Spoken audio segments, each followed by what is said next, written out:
Hey, so another day, another YouTube video, right? Just grinding them out every day. I was asked a really interesting question on Twitter, and it called back to a take I had last year, and I'm the king of making sure I remember everything I say that's wrong. In this case, I don't think I said anything wrong.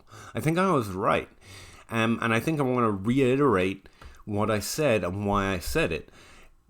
But the question was a really good one, and it's one that I think, especially right now going into 2021 season, is a really important one for sleeper running backs, if there is such a thing as sleepers anymore, which there really aren't. So I'm doing a video. It's going to go in the bust series, as you can tell, wherever it is, the little bust icon, because it's something that didn't go the way I thought it would. But this is where, as a professional, down this crossroads, DLF, fantasy person, whatever we are, I was at or above consensus ADP. It's not like I didn't see the potential, and that led to what I said on Twitter around this time last year, which led to the question I got. So why don't I just cut to it? The question was about Antonio Gibson, as was my original tweet, and Keyshawn Vaughn. And going into this season, we're worried about, hitting on Keyshawn Vaughn or not hitting on Antonio Gibson. Now, my original, the way I framed this last year on Twitter was, let me get this straight. Keyshawn Vaughn, a productive if mediocre running back as a late first-round pick, was bad process, but Antonio Gibson, an underperforming wide receiver who ran a bit, at late first-round value, is good process. Now that seems, and it's bad take. I really didn't expect Antonio Gibson to happen, because my take on it was the NFL doesn't typically like weird positional converts, players that have to teach new things. It's not normally a thing that happens. It's one of the reasons I was a little hesitant on Tyreek Hill coming into the league. Not all his off-field concerns, because really didn't know about them until later. But he barely played in college. When he did play, he was playing as a utility player. And so my whole thinking on it was they were basically having to teach him wide receiver at the NFL level, having played very little in college at all, let alone played wide receiver in college. Now, that offseason, not to go into the Tyreek Hill take too much, there was an open competition between him, Chris Connolly, who's now on another team as a deep sleeper for some people, and DeMarcus Robinson. I like DeMarcus Robinson because he'd been a decent, not great, but decent wide receiver in college with an age 19 breakout age, I think. And all three showed some signs of being capable on a good offense, to be fair. But Tyreek Hill, they took the time to teach and train and work Tyreek Hill into the wide receiver you see today. That's not what normally happens. Now, what I missed, if anything, on that was that the team was actively trying. And that's why all the news blurbs and the camp news was about. Now, where I typically just ignore all of that, I forget to listen to the broader signal, which is that the team desperately was trying to get one of these guys to be a thing. Now, I still stand by my process that led to DeMarcus Robinson, but because on average, that's the hit, right? But Tyreek Hill is one of those ones that breaks the curve. And so was Antonio Gibson last year. Now, I'm still low on him. I'm actually, for the first time, low on him compared to consensus, because people project more upside in Gibson than I think he necessarily has, like a top 12 upside, and I think he's a good top 12, 24 running back. But that's neither here nor there. Once you miss, you miss, and I didn't miss. It's a bust series. I missed, I guess, on Gibson, despite being higher in consensus and all that fantasy analyst jazz. I really didn't think, if I'm just being honest, I didn't think it was going to happen, which is why I was okay with him in the early to mid-second round, but I wasn't reaching for him. And Keyshawn Vaughn, I did rank at the end of the first round, because at least I knew that was, like the tweet said, a mediocre running back who had a good landing spot. So, the question I got, and I asked if it was okay if I mentioned him, because I don't know, I'm not a big channel or streamer or anything, so I didn't know if that was a thing he wanted out here, but yeah, he said it was cool. Jesse Ross here asks, so how do we not miss Antonio Gibson next time? A question he often asks himself, I guess. I really like this question. I'm going to try and keep it up, but hopefully maybe see my pretty face. Pretty. My response to this was immediate. The thing I always say with this type of question is don't go looking for players that already happened. They don't exist anymore. Antonio Gibson is already in the NFL. If you're looking for Antonio Gibson, he's on the Washington depth chart. Don't go looking for him again. But Jesse came back again with, but I'm asking a process question. How do we distinguish between Vaughan and Gibson this year or next year or the years going forward? Well, the fact is, and why I don't think I got my process wrong in that draft, is I don't think there's anything else we can add to it, essentially. But we're going to talk about it a bit today, look at Gibson's numbers again, compare them to Vaughan's, and look at past examples. And I'll try and explain why my overall opinion on how we don't miss on Gibson again is we just don't look for Gibson again. That's not it. But hopefully I can convince you that's the way we should be thinking about it. That's the context. The broader context is what we should take away, not the specific context of what actually happened with an individual player. So, how do I get to there? Well, he followed up this tweet and responded to my answer, which I get is glib, but I'm glib. Don't go looking for Gibson. He's already in Washington. He asked, but what about the process? He personally liked that Gibson was a very explosive. I think he referenced in fact, I know he referenced burst score from Player Profiler, going in the later rounds in an uncertain situation, which is a very good breakdown of it. Like, he clearly knows what he's doing. He's played fantasy a time or two. He's no stranger to this process, and that's fine when you're breaking down an individual player, and it's not dissimilar to what people were saying on Gibson. The way I took that, knowing all of that about him, I took the edge being NFL doesn't like weird, because normally it doesn't, but in this case it worked out for Gibson. But that's the individual player's happenstance. That's what actually happened, right? If we're going to take a process result from that, we have to stay more broad. So, what I actually ended up doing was breaking down Player Profiler's burst score. So the stat I'm referring to is from Player Profiler. I use my data to recreate it, or what I think is accurately representing, and I checked a few different ways, what they put up as burst score on the Player Profiler website.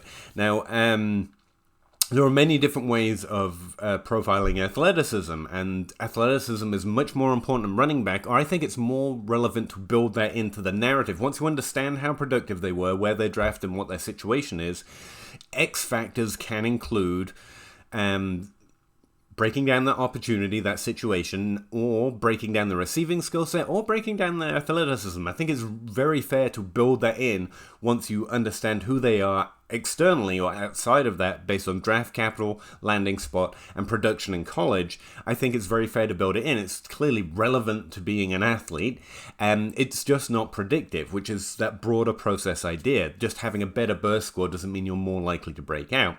I'm going to show you why, hopefully through the prism of Gibson.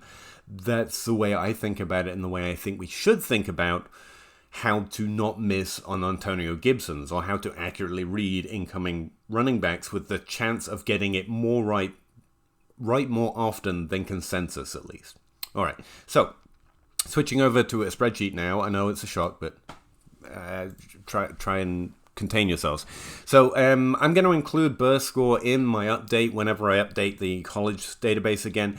I actually found the calculation by doing a regression model on it, which Matt Spencer found hilarious, apparently. But essentially, you multiply, or what I did was I multiplied their vertical jump by 1.7 and multiplied their broad jump in inches by 0.5. So essentially, you divide broad jump by in half, and you multiply the vertical jump by 0.7 of what it is. So it's 1.7 times what it actually is. And that, in a way, they're trying to standardize between the two different, because you're not going to jump as high vertically as you do broadly, the two different numbers. Now, I think there's a better way of creating a score like that, but I'm not a real nerd either. Grinder recognized Grinder, and that's, since they're both using the same measurements, measuring the same type of activity, I get why they went that way. But I think if we brought in a real nerd, and based on a few nerds that I've talked to, they would work to standardize those data sets before even combining them. But this is how burst score seems to be calculated. Either way, that's what it is. It's the one on the far that way. Whatever side that is on your screen, the one I've got highlighted over here, that's burst score. And as far as I tell, just based on the spot checking I've done, that accurately represents the burst score represented on Player Profiler, just in case you ever want to compare it to players that I don't mention. And again, I'll include it in the update next time I do an update for this database, because I can do it now. I know how to calculate it, so I may as well put it in there. Alright, so burst score isn't everything. Obviously, you've also got 40 time, you've also got height and weight, and we talk about that with running back anyway. And what you see, actually my screen's a little, I'm kind of in the way here.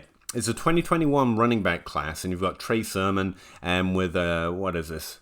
125 burst score. Now the average burst score for a running back or a good average is like 115, so he's well above the average, but we're not quite there yet. Let's go back and look at the 2020 class. And what you see is, despite that observation on tape that Antonio Gibson was bursty or very athletic, it really doesn't show through in that particular metric that Jesse quoted or referenced. Burst score, he had 118.5 burst score, which puts him slightly above average and not that much different than someone like DJ Dallas, for example, or LaMarco Pirine. So how do we distinguish Antonio Gibson athletically from either one of those other guys, and multiple examples year over year if the burst on tape isn't showing up in the burst score on Player Profiler, and in this case in my database? Well, this is one of the things I think gets lost by trying to combine tape and metrics. Frankly, it's not always equally represented. If you watch tape, which is what Jesse did, and he saw that Antonio Gibson was an athletic freak, his words, not mine, don't judge me. No, it's fine, Tom. Then you just take that away. That's a fine observation and it's not something I have direct access to by going through numbers. But when we compare players through metrics like burst score or 40 time, that often contradicts the tape. That doesn't mean it's different information. It just means when we're actually comparing them to past players based on combine metrics, which is partly why combine metrics just suck across the board, it doesn't come through.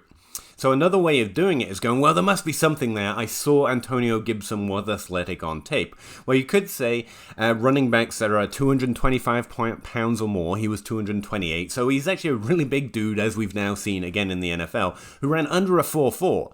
So that's a much better description of how athletic he was than the burst that he displayed in his vertical and broad jump, interestingly enough. Though he's slightly above average, it's nowhere near enough to say, and therefore he was a better prospect than Keyshawn Vaughn, who was 112 in burst score, but that's slightly below average. He was slightly above average, and it's within a range that doesn't show contradictions that you should take Gibson over Vaughn. In the same way that you've got Darrington Evans, who I happen to have a lot of on my rosters, I found out when I checked out my roster percentages the other day, randomly, but he's getting 125 in the burst score. So if we were running through burst score, wouldn't we all have drafted Darrington Evans with third round draft capital going to Tennessee behind Derrick Henry?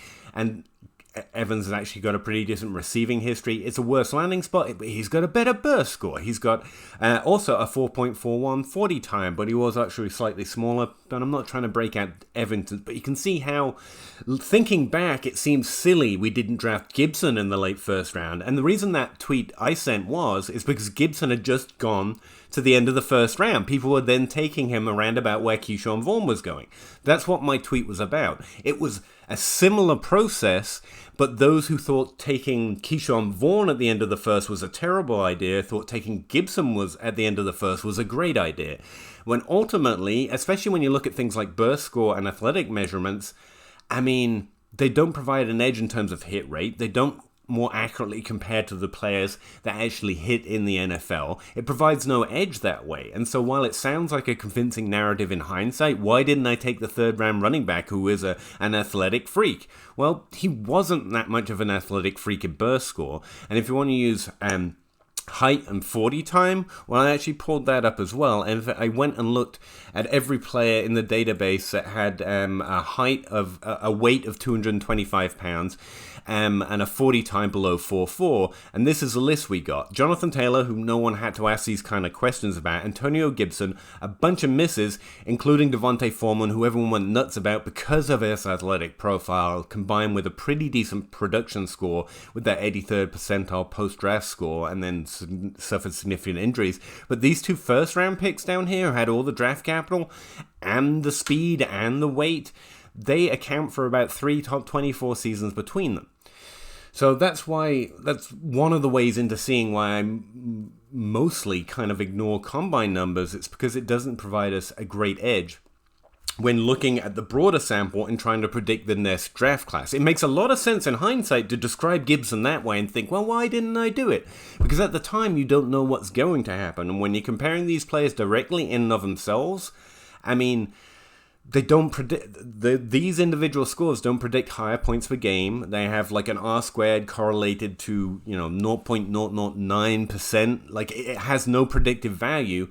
And when you honestly look at it with third round draft picks in between, you've got Darrington Evans showing up in burst score, and you've got Antonio Gibson showing up in 40 time, and then you've got Keyshawn Vaughn showing up in production. And honestly, as with wide receiver production, if you were just going to bet on one of those things, which is the direction I actually went, tends to have the averages for production to be the true story.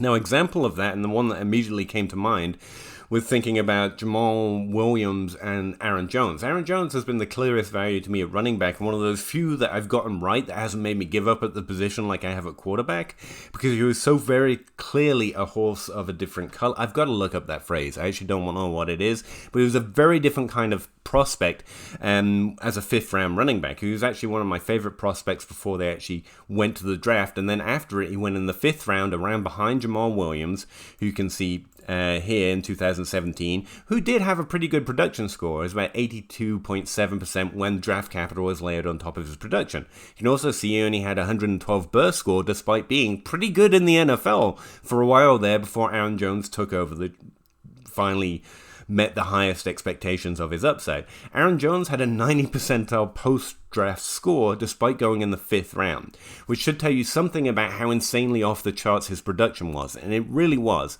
He also had this higher burst score, but to me, it was the production that led me there, and it's events like that more often with bad burst scores or bad 40 times. This production score has led me towards more Aaron Joneses than any combine metric ever has, which also helps out because production has correlative value to PPR points, and none of the combine stuff does. And remember, the danger here is you're like, yes, but Antonio Gibson's 40 time and weight and burst score, that you start thinking there's some magical combination that can increase or get it an R squared score. I've tried myself, but you don't have to trust me. Remember that Nike themselves created the Spark X score, which has the worst correlation to success or PPR points in the NFL that I have personally ever tested, or the hacked version of it, which is Spork score, that I first learned about from Josh Hermsmeyer. Same correlation effect and same lack of effect in effectively highlighting running backs that are more likely to hit. Now, we can keep playing with the magic combination of different combine metrics, which is finally going to highlight both Aaron Jones and Gibson and not Darrington Evans. But I'm just going to speculate right here. Maybe it doesn't exist. Maybe the fact that none of these things correlate to success into the NFL is because being athletic does not indicate talent. It indicates being athletic. And the two separately mean literally nothing. It doesn't matter if you're athletic if you're not talented. It doesn't matter if you're talented if you're not athletic enough. But you do have to be talented, and some level of opportunity can open up in the NFL to provide you access to getting fantasy points if you at least have some level of talent. Athleticism alone won't do it for you. Or that's what I have come to terms with after looking over NFL stats for a while now. But again, my database is written in the description. It's pinned to my Twitter timeline. Let me know if you discover the magic combination that gets all of them, not just some of them, and only if we look at it sometimes but not other times. But if we include this number on occasion when the others don't work, it's just all a post hoc hindsight narrative designed to make us feel good or bad about missing.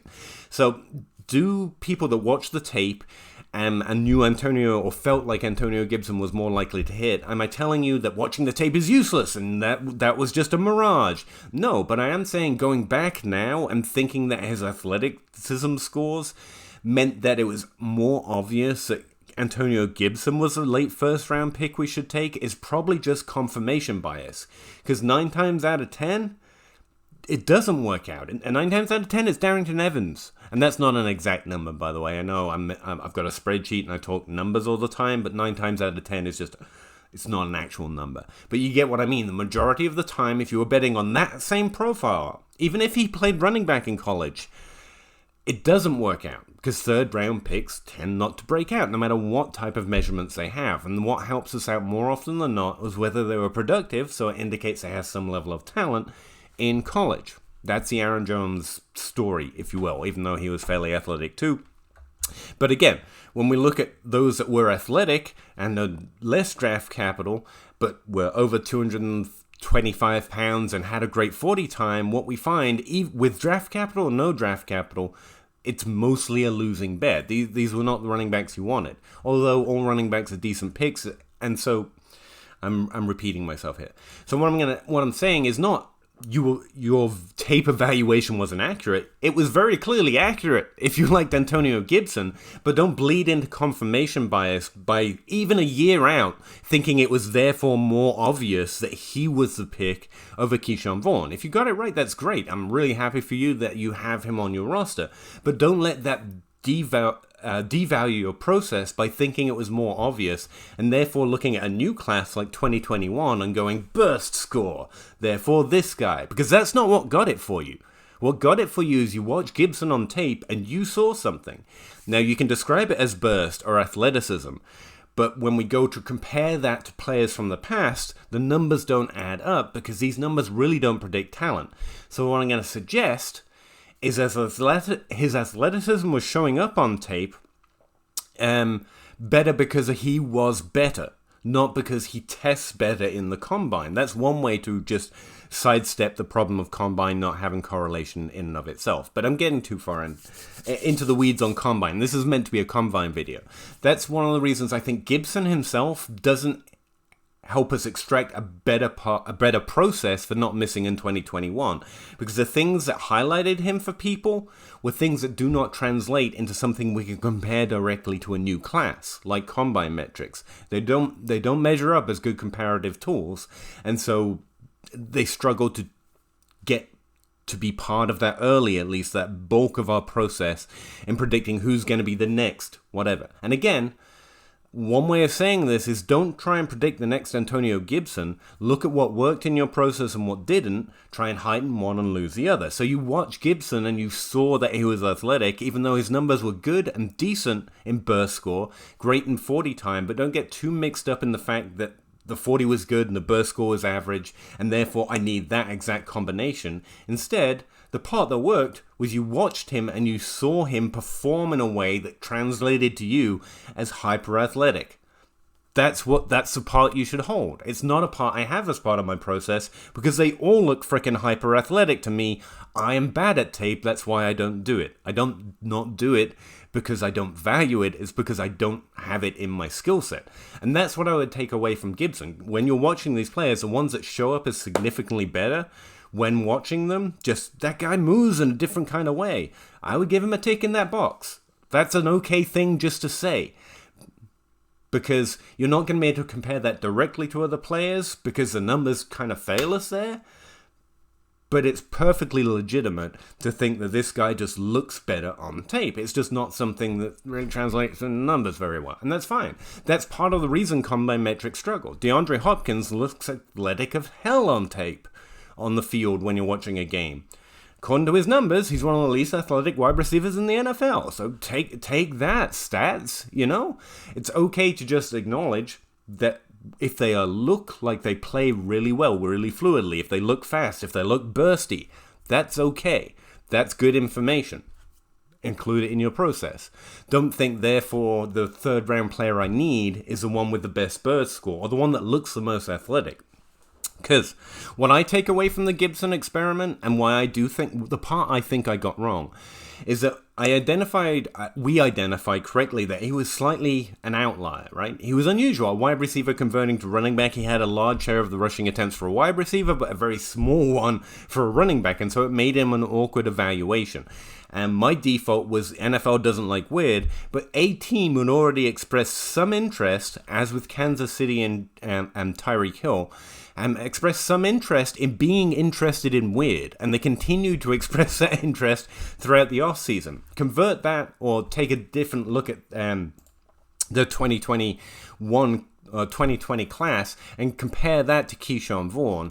Now, again, here we're investing in narrative. I've said it's okay for you to just say that he looks good on tape, so allow me to just say that the landing spot looks bad in narrative. That's essentially that last part of the process when you're deciding between the two. Something I think I could do in the future. So we'll take a look at the 2021 running backs and try to do that a little bit. But where we're investing in narrative, we don't expect we're going to read the future right, but we are using it to try and make the best decisions we can.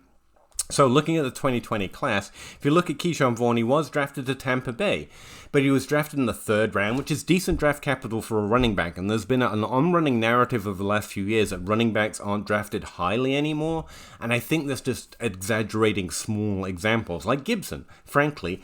And it doesn't help us out in the long run. At the end of the day, when a team really wants to invest opportunity in running back, that's the Travis Etienne. That's why I wave goodbye to Gibson. If Etienne had been drafted in the 3rd or 4th round, I would say that team's telling us there's somewhat of a competition. I like James Robinson as a proven talent. But as an immensely productive, high-level college player, Etienne profiled really well coming in. The team spent the draft capital on him.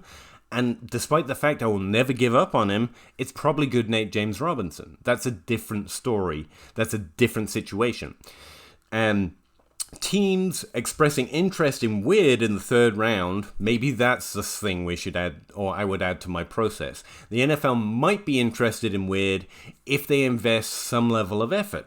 Tyreek Hill, they spent all offseason working on this competition with an undrafted free agent and a couple of 3rd, 4th round picks, if I remember right, in Chris Connolly and I've forgotten his name. And he's a guy I bet on, Demarcus Robinson. And with Antonio Gibson, they spent the same capital that Zach Moss and Keyshawn Vaughn, Darrington Evans, proven running backs had thrown at them as decent potential running backs, probably looking at more of a convoluted situation. But on a wide receiver, they intended and clearly intended to play at running back. That should have told me that while the NFL doesn't like Weird, this team might be more interested in being Weird, which is great. I think more teams should be interested in being Weird, to be honest. I think they should start training a lot of failed linebackers as tight ends, but don't even get me started on that. Because I have spent literally no time thinking about that, other than it seems like a pretty cool idea. Antonio Gibson's going in the 3rd round. If I cross that out, 3rd round draft capital is more than enough to suggest that Washington is interested in experimenting here. Outside of that wide receiver problem, or that he was a wide receiver, he went to a more open situation. And opportunity is literally... running back is essentially one-to-one with opportunity. It's the closest we can come to it. Now, why we like Keyshawn Vaughn is it seemed like a more convoluted situation. And it is. You've got Ronald Jones, who'd been decent in NFL terms, but a disappointment in fantasy. And there was a bunch of us like me who bet against him in his rookie class because I didn't like his lack of receiving, that now had their own confirmation bias that Ronald Jones isn't good, he isn't good. But in terms of the NFL, he'd been a pretty decent running back for them, frankly. And then, I can't remember if it happened before or after the draft, but they added Leonard Fournette and Keyshawn Vaughn. Now, that's not describing a team that's comfortable with its situation. Yes, they're giving Keyshawn Vaughn a shot, presumably, but you've got Ronald Jones, who's been decent, Leonard Fournette, who's been great, but is coming in as an older prospect from another team, and that's sometimes a weird situation. But that's not expressing an open depth chart. At best, that's expressing, a ticket to the competition. Antonio Gibson didn't really have a ticket to a competition so much as they were going to try it. And that's all narrative. That's not something I can apply directly to another situation. But I think maybe we overestimated how good of a landing spot Tampa Bay was. And honestly, I didn't draft Keyshawn Vaughn a lot. And I said at the time, we seem to always think Tampa Bay is a good landing spot for a running back. And it never was. Again, my tweet was actually pointing out that it was a fairly equal process. They both had good arguments to be late 1st round picks, or at least equally good arguments to be late 1st round picks. And it was just kind of crazy. The one camp was calling the other camp bad. I was drafting Bryan Edwards and wide receivers that failed instead, because that's what I like to do. But and I think Zach Reed from the Dynasty Domains podcast is in that thread. I'll post the threads, why not, in the description if you want to go read back what we were saying a year ago about these guys. It is an interesting exercise to go through. So, where was I? I think Zach Reed literally called me out for the Bryan Edwards, and the fact is that's probably where I was taking a wide receiver that was meant to go in the 2nd round. That's how I got around it. And like drafting Elijah Moore or Rondell Moore or anyone this year instead of Trey Sermon, for example. That's where I'm at. I will take Terrence Marshall and any of those wide receivers in that early second, late first round over the running backs at the end of the first round. That's normally my answer to it, and I'm not sorry. But yeah, I think that was my take. We all think Tampa Bay is a good landing spot, and it never turns out to be. We've actually had a lot of third, fourth round picks. We're like, this guy can catch the ball. He's going to be the guy. And once you take into account that Antonio or Ronald Jones had been a good NFL player, but there was confirmation bias from guys like me who didn't like his lack of receiving, and disappointment from those who really expected him to be a top 12 back a lot earlier, and then the addition of Leonard Fournette, maybe we read that situation as way too open compared to Washington. And honestly, for running back, opportunity or a path to opportunity matters a lot more even than the quality of team. Typically you want players on the best team, which was Tampa Bay, which also went in Keyshawn Vaughn's favor. Honestly, I still feel about the same on it. This was an equal process bet. You could go Gibson, you could go Vaughn if you were going to trap a running back at the end of the first round or the start of the second round. They both seem like pretty decent ads to me. Whichever was your favorite, whichever is your X factor, nothing in their profiles is statistically more likely to result in a hit outside of maybe production, but Gibson was a wide receiver, and so you could kind of throw that out a bit. They seem like fairly good bets. They both were similar odds bets, in my opinion, which is what my original tweet said. Now, I don't think I've actually answered Jesse's question of how do we not miss on them in the future? What's the part we add to the process? Apart from maybe, at least in this one instance, some people were overrating what they knew of the two different landing spots. And even at the time, I do remember saying that about Tampa Bay. And I think it was possible without hindsight. Because that's the problem now. We look at Antonio Gibson and go, well, look at that 40 time and that weight. And then we go and spend all of our stuff on friggin' Darrington Evans or whatever. Who was going in the fourth round. That's why I ended up with a lot of them. But anyway, instead of actually going broad scale and saying the thing that matters here that we could have known in advance and probably didn't put enough weight on is despite Tampa Bay is a more successful team, that is a more closed situation for Keyshawn Vaughn to land in. Now, is Keyshawn Vaughn actually just bad and that's why he didn't open up? I mean, we're probably going to say so, but with running back, so much of it is opportunity. I don't think we're ever going to be able to disconnect player talent from path to opportunity at that particular position. So maybe, I don't know. Zach Moss has struggled despite having that backfield for a while, and he's basically eked out a 50-50 timeshare with Devin Singletary, who's drafted around about the same spot in the draft before, and both seem talented enough. Is it the talent or the Bills' desire to have a running quarterback that really keeps them down and outside of the Antonio Gibson hit range? I don't know. I really don't think we can separate out talent, quote-unquote, from opportunity at running back nearly as well as we can at wide receiver or tight end for that matter. And both of those are still very much interconnected. It's very hard to separate them.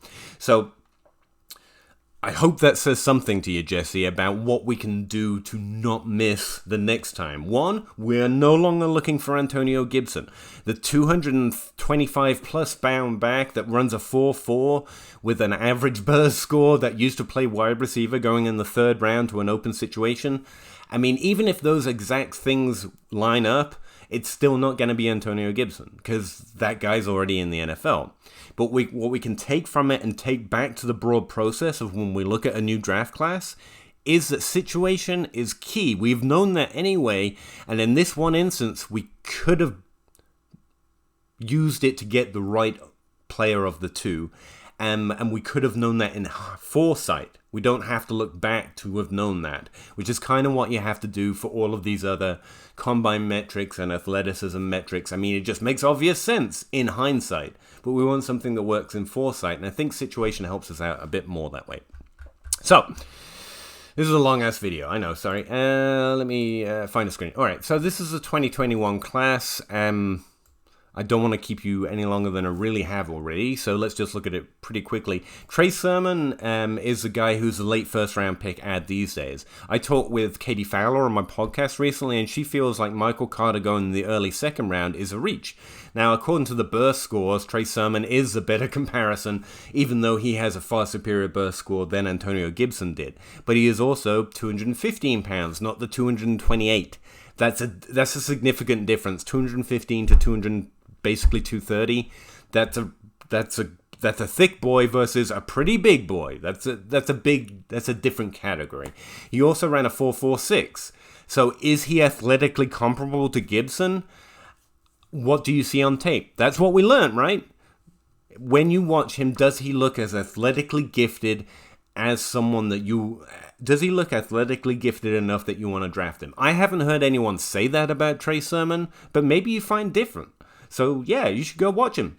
Since that's part of the process I don't have access to, and help Jesse out at least with Gibson, maybe you should go watch him and see if he just looks like he moves a little different. Because the one thing we know about these numbers is even though Trey Sermon has that better burst score, that doesn't translate to the numbers. Gibson had a basically average burst score. He was also 230 pounds and ran a 4.4, but none of the running backs in this class meet that criteria unless you want to go up to maybe someone like Najee Harris, who we don't have a 40 time for, but is 232 pounds.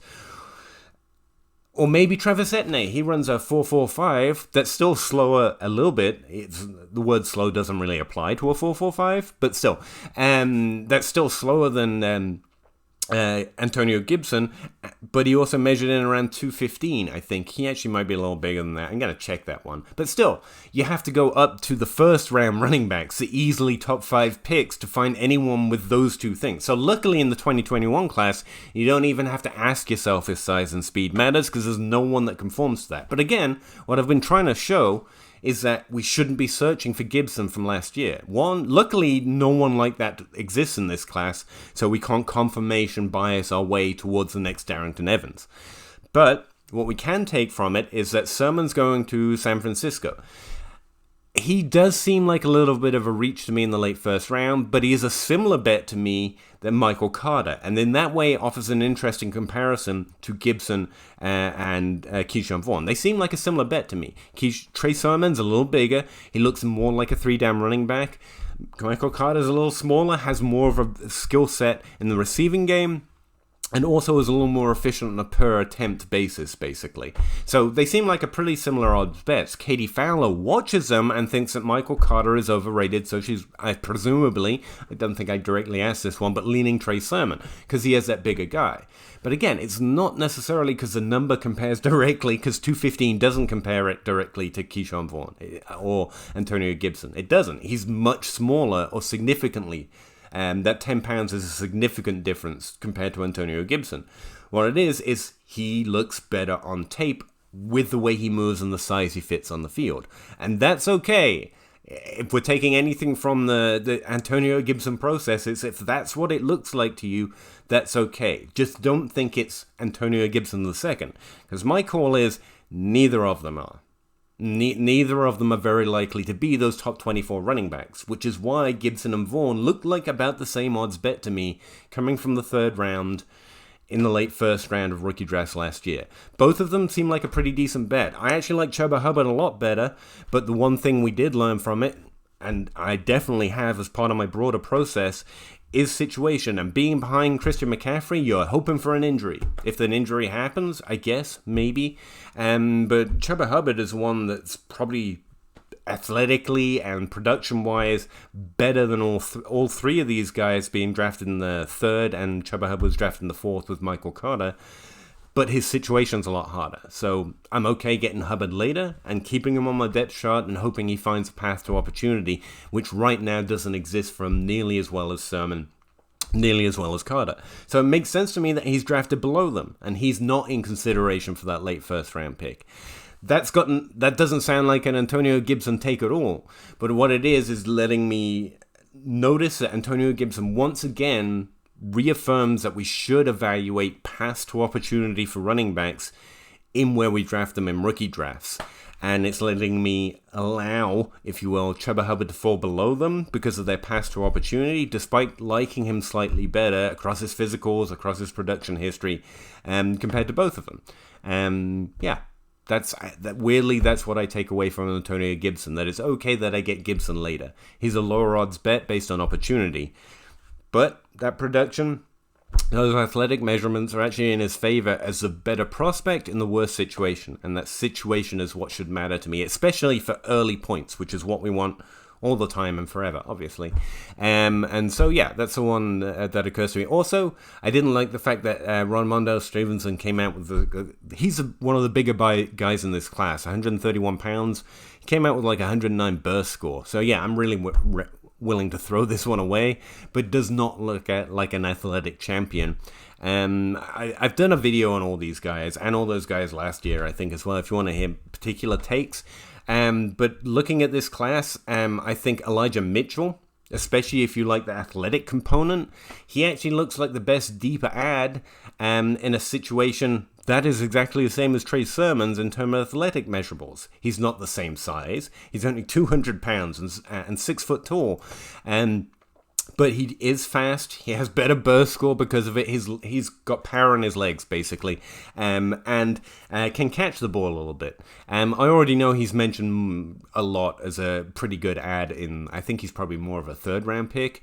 But again, that's how Antonio Gibson and those like him affect my process. It's not that I think Trey Sermon is much more likely to be the best late first-round pick. It's that I see that Carter and Sermon offer pretty much the same path to opportunity and comparison to past prospects. I see them as equal odds bets, and I'm normally going wide receiver instead.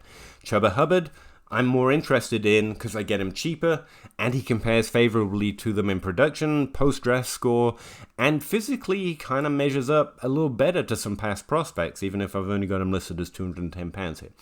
And then I go down and I see Elijah Mitchell, cheaper, more athletic, shorter size. There is no Gibson, but he's in the same situation, if that's an open situation. It seems like San Francisco are looking to mix it up, keep up with the timeshare, but there's a path there in the same way there was for Keyshawn Vaughn to work their way into opportunity if they are different kind of animal, different kind of football player rather, and when they get on the field together and start practicing. And Mitchell has a path to that through his receiving. I don't think he's going to be Antonio Gibson.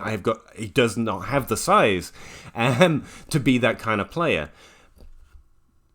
I think that's the best I can do about how someone like Gibson is reflected in my process. Because I don't want to go looking for the next Gibson. I don't want to go looking for the next Aaron Jones. What I'm trying to do is take the parts of what has happened in the past and draw it up to a broader process that tries to catch as many as possible.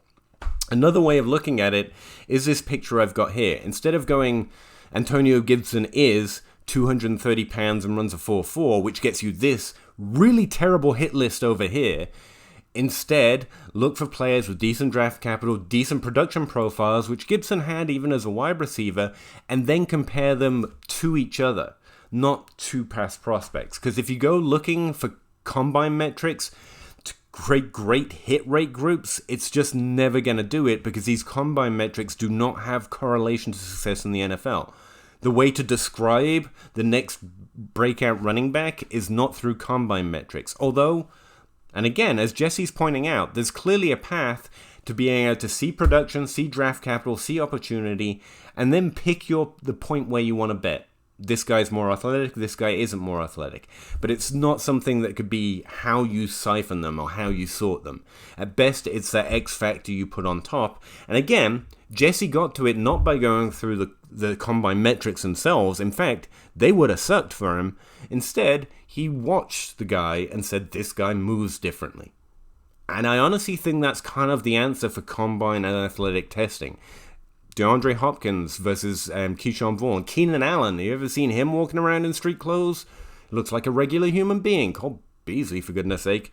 Looks like a hyper-athletic version of me. But still, I don't think we have numbers on the way players move on the field. So honestly, I think that is much more left over to what you see when you watch. And yeah, I think that's the best I can do for how Gibson is part of the process and how we can keep him in mind moving forward. Because there is no other Antonio Gibson. There's no one in this class that comes close with the receiving ability, the weight, and the 40 time. Just those things. There's no one, unless you want to talk about ETN or maybe Najee Harris that we don't actually have pro day numbers for, so we can't even get him in the conversation. There's just no one.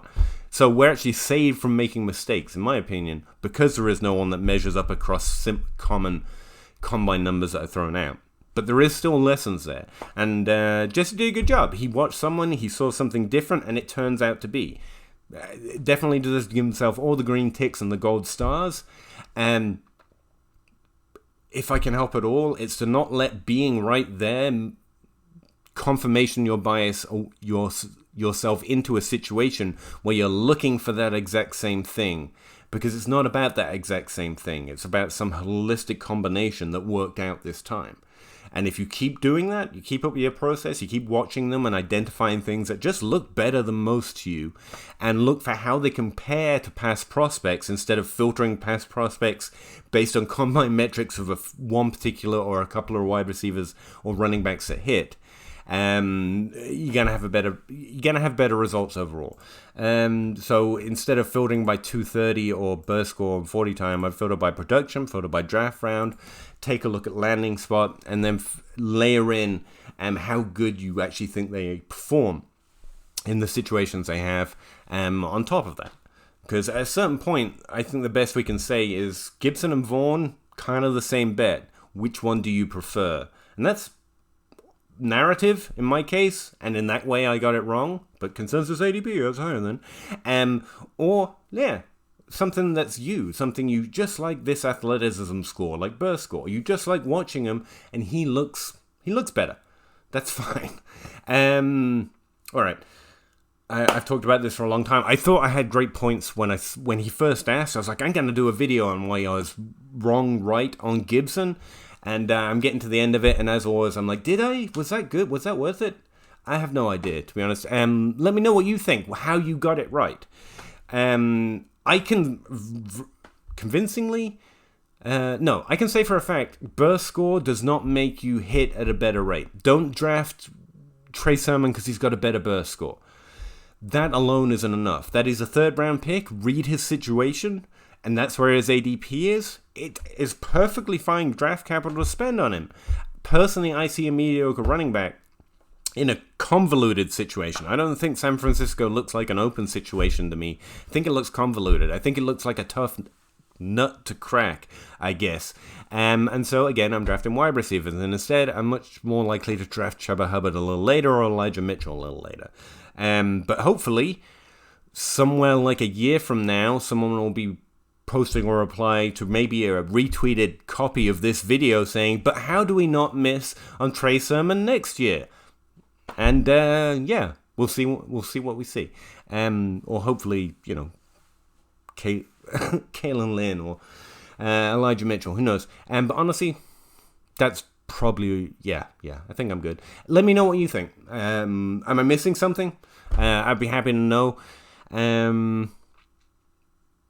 If that made sense, does that explain how Gibson fits into a process so that you don't miss on him the next time? It's not about missing for me. It's about noticing that that's reasonable ADP given the uncomparable situation and measurements they have.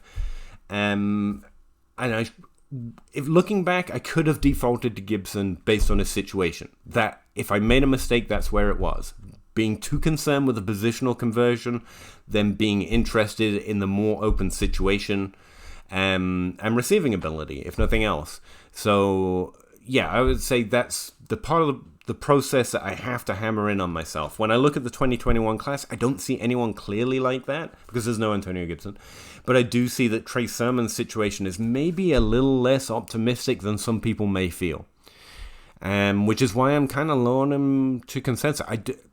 Like, everyone loves people that go to Shanahan's offenses, so I'm typically low on him anyway. Because I don't get why. He's a great coach, but very, very rarely does that translate into rookie value, in my personal experience. All right, I'm getting out of here because this is 50 minutes long and I thought it'd be like a 30-minute video. Thanks for checking out. If you did, if you stayed all the way to the end, then you are my personal hero, I'm pretty sure. So, hey, how you doing? Appreciate you. But I'm going to get out of here and visit my family again for a while, I think. Thanks, take care, have fun. Let me know why I'm right, wrong, or anything in between in the comments down below. Appreciate you. Thanks very much. Bye.